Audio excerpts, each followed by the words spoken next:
Have you ever felt trapped, like you're running on a hamster wheel, working harder and harder but never getting ahead? That's the feeling Robert Kiyosaki calls the rat race. But what if I told you there's a way out? Today, we're diving into the revolutionary ideas of Rich Dad Poor Dad, one of the most influential personal finance books ever written. We'll explore the core lessons that have changed millions of lives, all brought to life through the magic of clay animation. Imagine a young boy, Robert, standing at a crossroads. On one side is his own father, a highly educated, hardworking government employee, his poor dad. On the other side is his best friend's father, an entrepreneur who never finished 8th grade, his rich dad. Both men were successful in their own ways, but their philosophies about money were worlds apart.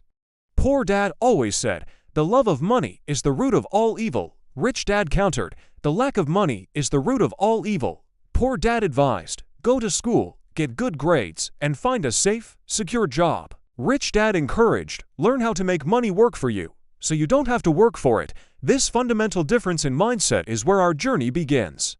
This leads us to the very first lesson. The rich don't work for money. Picture Poor Dad, diligently working day in and day out, his entire life revolving around a paycheck. He works for his boss, for the government through taxes, and for the bank through his mortgage. He's a slave to his salary. Now, look at Rich Dad. He sees money not as something to be earned and spent, but as a tool, an employee. He invests his time and energy into learning how money works. Young Robert and his friend Mike learned this firsthand. Rich Dad hired them to work for a very low wage, just 10 cents an hour. They got frustrated, feeling exploited, but that was the lesson. Rich Dad wanted them to feel the trap of working for small pay, to ignite a desire to find a better way. He taught them to see opportunities others missed. Instead of asking for a raise, they started their own little business, a comic book library, and soon, money was flowing into their pockets without them having to physically work for it. They learned to make money work for them. This is the core shift from being an employee of money to becoming its master. So how do you become the master of your money? That brings us to lesson 2, the importance of financial literacy.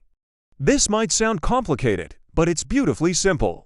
You only need to know one rule: the difference between an asset and a liability. An asset is anything that puts money in your pocket. A liability is anything that takes money out of your pocket.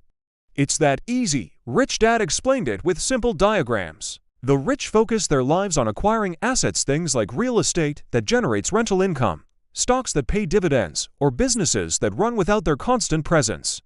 The poor and middle class, on the other hand, tend to acquire liabilities that they think are assets. The biggest example, their house. Poor Dad saw his house as his greatest asset.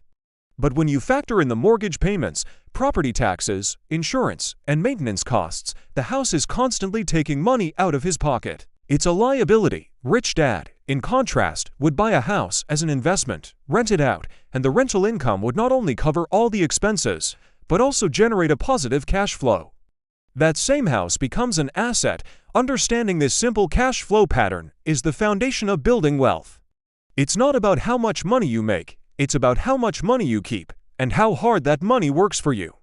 This leads directly into lesson 3, mind your own business. Now, this doesn't mean you should quit your job tomorrow and start a company. What Rich Dad meant was, keep your daytime job, but start minding your own business. Your profession is what you do to earn a salary. Your business is what you do to build your asset column. Poor Dad focused entirely on his profession. He climbed the career ladder, got pay raises, but his financial situation never truly improved because he spent his life working for someone else's business. Your business revolves around your asset column, not your income. So, while you're working your 9-to-5 job, you should be using your spare time and income to buy real assets, not liabilities, not personal trinkets that lose value, but true, income-generating assets. This could be anything from starting a small side hustle, investing in the stock market, buying a rental property, or even creating intellectual property like a book or a course. Your goal is to build a portfolio of assets that is so strong it can eventually generate enough income to cover your expenses. That's the moment you achieve financial freedom. You're no longer dependent on your job for survival. You work because you want to, not because you have to. Now, once you start building these assets, you need to protect them. This is where we get to Lesson 4, the power of corporations. This sounds like something only for the super rich, but it's a tool available to everyone. Poor dad earned money, paid taxes on it, and then lived on what was left. The taxman always got the first bite. The rich play the game differently. They use corporations, or LLCs, as a vehicle for their assets. The flow of money is reversed. Their business earns money, spends everything it can on pre-tax expenses like salaries, travel, and equipment, and then pays taxes on whatever little is left. It's a legal and powerful way to minimize your tax burden. Think of it like this: an employee earns $1, pays 30 or 40 cents in tax, and has 60 cents left to live on. A corporation earns $1, spends that dollar on legitimate business expenses, and because its profit is now zero, it pays zero tax. This isn't about tax evasion, it's about understanding and using the tax laws as they are written. The government creates tax incentives to encourage business and investment, and the rich simply understand and utilize these rules to their advantage. It is about shifting your mindset from an employee who pays retail taxes to a business owner who leverages the tax code.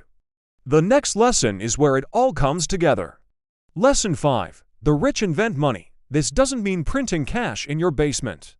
It means that your most powerful asset is your mind.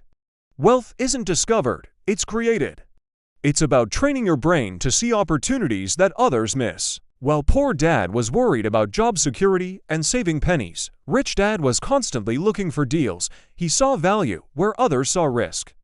He would find a rundown property in a good location, negotiate a great price, fix it up with a small investment, and either sell it for a huge profit or rent it out for a steady cash flow. He was creating value, and in turn, creating money out of thin air. This requires financial intelligence, which is a mix of accounting, investing, understanding markets, and knowing the law. It's also about creativity and courage. It's about not being afraid to make an offer, to negotiate, to take a calculated risk. Most people are too afraid of losing money, so they never take the steps needed to create it. The rich know that failure is part of the process. They learn from their mistakes, adjust their strategy, and keep moving forward. They understand that a great financial opportunity isn't seen with your eyes, it's seen with your mind.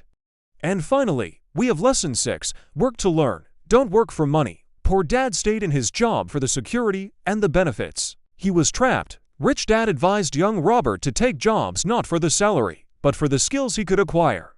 He encouraged him to work in sales to overcome his fear of rejection, to work in different parts of a business to understand how all the pieces fit together. Your job should be a platform for learning critical skills: sales, marketing, communication, accounting, leadership, and investing. These are the skills that will empower you to build your own business and create wealth in the long run. A high salary might feel good in the short term, but if you're not learning skills that will make you financially independent, you're just a highly paid participant in the rat race. Look for jobs that will teach you how to manage people, how to manage cash flow, and how to sell. These skills are more valuable than any paycheck. So, let's bring it all back to young Robert, standing between his two dads. One path offered a lifetime of hard work for a steady paycheck, a path of perceived security that was, in reality, a fragile trap. The other path was uncertain, riskier, but it offered the ultimate prize: freedom. Freedom from debt, freedom from a boss, and the freedom to live life on your own terms. Robert chose the path of his rich dad. He dedicated his life to increasing his financial literacy, minding his own business, and learning to make money work for him. He broke out of the rat race. The lessons from Rich Dad Poor Dad are not just about getting rich. They're about changing your mindset, taking control of your financial future, and designing a life of choice and purpose. It all starts with a simple decision to learn what the rich teach their kids about money. Thank you so much for joining me on this journey through Rich Dad Poor Dad. If these ideas sparked something in you, I highly encourage you to pick up the book and dive deeper. And if you enjoyed this animated summary, please hit that like button, subscribe to the channel, and ring the bell so you don't miss our next video. We'd love to hear your thoughts in the comments below. Which lesson resonated with you the most? Thanks for watching, and we'll see you in the next one.